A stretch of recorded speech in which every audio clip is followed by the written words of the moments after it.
Bonjour à tous, alors aujourd'hui on parle ni plus ni moins du remède définitif et garanti pour vaincre les troubles anxieux puisqu'il s'agit de l'exposition. Et j'aimerais faire cette petite vidéo pour vous parler de ça parce que il y a beaucoup de personnes qui ont un trouble anxieux et qui sont parfois un petit peu confuses quand on leur parle d'exposition parce que ces personnes disent, vous en faites peut-être partie, moi je suis tout le temps finalement exposé à mon anxiété et ça change strictement rien.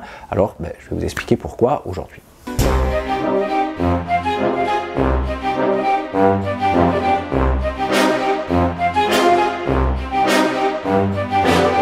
Alors avant de commencer, si vous êtes nouveau ici, n'oubliez pas de vous abonner, et si vous êtes de bonne humeur, vous pouvez aussi mettre un petit like à cette vidéo. Bon, attendez quand même de voir la suite au cas où. Voilà, alors si vous suivez cette chaîne régulièrement, je parle quand même très souvent d'anxiété et de troubles anxieux, et j'espère que le comportement qui est au cœur de tous les troubles anxieux, sans aucune exception, n'est pas du tout un mystère pour vous. Il s'agit du comportement d'évitement, c'est-à-dire que la personne anxieuse s'arrange pour ne pas se trouver dans la situation qu'elle craint ou face à la chose qu'elle craint. Alors, s'il n'y a pas d'évitement, il n'y a pas de trouble anxieux possible. Par contre, il peut bien sûr y avoir de l'anxiété, parce que ça c'est une émotion de base, mais pas sous la forme cristallisée d'un trouble anxieux, comme par exemple une phobie. Donc pour ça, pour qu'il y ait un trouble anxieux véritablement, il faut obligatoirement qu'il y ait des comportements d'évitement. Donc le comportement d'évitement est le facteur de maintien principal de tous les troubles anxieux. Voilà, alors si vous comprenez le problème, vous comprenez du coup la solution. La solution, c'est de faire le contraire de l'évitement, à savoir l'exposition. Donc on invite la personne à s'exposer volontairement, délibérément, à ce qui lui fait peur, en actant que certes, ça sera inconfortable à court terme, mais qu'à moyen terme, la situation ou la chose qui lui fait peur finira par ne plus être du tout anxiogène. Donc en général, c'est quelque chose que les gens comprennent très bien, mais parfois certaines personnes font la remarque que pour elles, c'est pas vrai, l'exposition ne marche pas, c'est-à-dire que ces personnes disent mais moi je m'expose tout le temps et ma peur ne diminue jamais.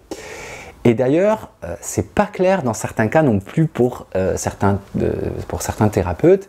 J'étais en formation pas plus tard que le mois dernier et il y a une collègue américaine qui disait mais je comprends pas pourquoi mon patient qui a eu des tas d'attaques de panique ne réalise pas qu'il ne va pas mourir.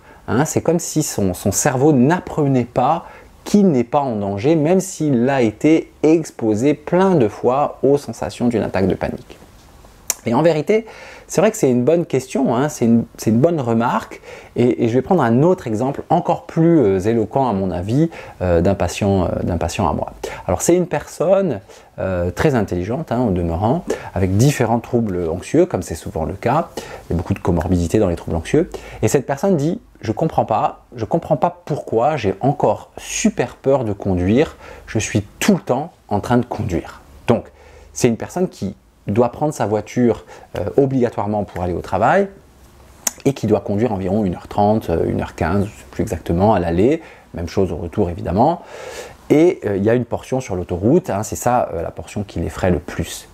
Donc vous comprenez le raisonnement de la personne, elle se dit j'ai peur de conduire, c'est vrai, mais j'évite pas, je conduis et en plus je conduis tous les jours et tous les jours je suis en stress de folie à l'idée de prendre la voiture. Donc on me parle d'exposition comme le remède miracle, je veux bien, mais je suis tout le temps exposé et j'ai toujours aussi peur. Alors je vous pose la question, qu'est-ce qui se passe? Pourquoi ça ne fonctionne pas? Quel est l'ingrédient qui manque? Est-ce que vous avez une petite idée? Alors je vais vous l'expliquer. Représentez-vous cette personne en train de conduire, d'après vous. Est-ce qu'elle a un bras ballant là, à la fenêtre en se disant bon, vivement 18h30 parce que je vais être en retard à l'apéro? Pas vraiment. Donc la question que j'ai posée à cette personne, c'est de me mimer comment elle se tient et comment elle tient le volant quand elle se sent anxieuse. Donc spécifiquement sur la portion d'autoroute. Et vous pouvez imaginer la scène, ça ressemble pas mal à ça. oui, vite. Bon, à peu près, hein, c'est bien imité. Hein. Alors, vous voyez pourquoi je vous montre ça? C'est parce que ça nous donne une idée de l'ingrédient qui manque pour réussir l'exposition. Et cet ingrédient, c'est l'acceptation. Hein.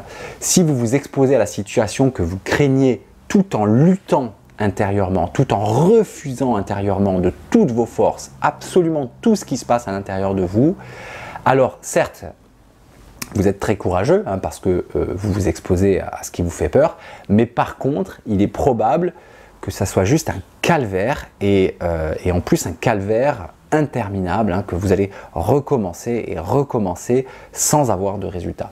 Donc l'exposition, oui, mais avec une attitude générale d'ouverture et d'acceptation et d'ouverture à l'expérience que vous êtes en train de faire le plus possible. Hein, ça peut évidemment pas être parfait.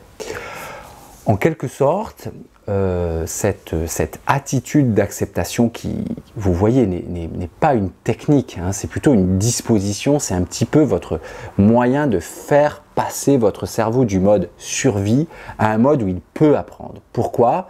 Ben parce qu'un cerveau qui est en mode survie, hein, pensez à cette personne qui a les doigts blancs, là, hein, tellement elle tient son volant serré, on voit bien qu'il est en mode combat. Hein, il se bat contre son expérience interne, contre ses émotions, ses sensations physiques, il se bat contre l'anxiété et contre la situation elle-même qui est perçue comme un danger, comme une menace. Donc, un cerveau en mode survie est un cerveau qui n'est pas en train d'intégrer une expérience, il est juste trop occupé à sauver sa peau. Hein.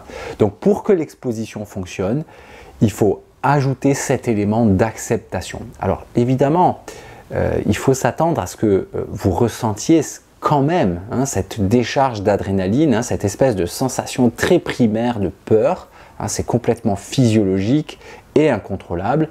Mais si vous ne luttez pas intérieurement, hein, si vous permettez à cette expérience de se dérouler sans la combattre, sans la repousser, hein, et en l'autorisant à se produire telle qu'elle se produit à l'intérieur de vous, vous allez cesser de rajouter une peur secondaire hein, qui vient nourrir cette peur primaire et qui vous enferme dans un cycle sans fin. Donc exposez-vous à ce qui vous fait peur, mais avec une attitude volontaire, hein, ce qui signifie, et c'est très contre-intuitif, de vouloir être anxieux parce que je comprends que refuser l'anxiété ne fait qu'aggraver mon anxiété. Et vouloir être anxieux en étant ouvert et en faisant le plus pleinement possible l'expérience d'accepter, d'autoriser ce que je ressens, même si c'est très inconfortable, c'est ça la clé pour s'en sortir.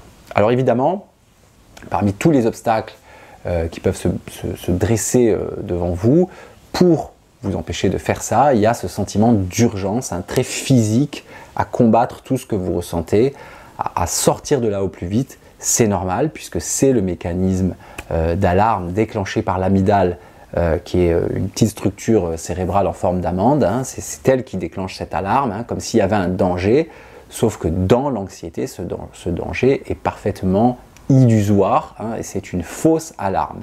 Mais une fausse alarme qui crée une sensation tout à fait concrète de peur primaire hein, dont je parlais tout à l'heure. Voilà ce que je voulais vous dire pour lever une petite ambiguïté au sujet de l'exposition. Alors évidemment, hein, je ne prétends pas une seule seconde avoir fait du tout le tour de la question aujourd'hui, loin de là, très loin de là, mais je pense que ce petit point, exposition plus acceptation, c'est important à comprendre pour ne pas vous imposer des séances de torture où vous allez faire beaucoup d'efforts pour vous exposer à ce qui vous fait peur, mais sans aucun résultat. Voilà ce que je voulais vous dire aujourd'hui. J'espère que cette petite vidéo vous a plu. Alors là, pour le coup, maintenant, vous devez savoir hein, si vous allez mettre un like ou non. Je vous dis en tout cas à très bientôt pour une prochaine vidéo. Bye bye!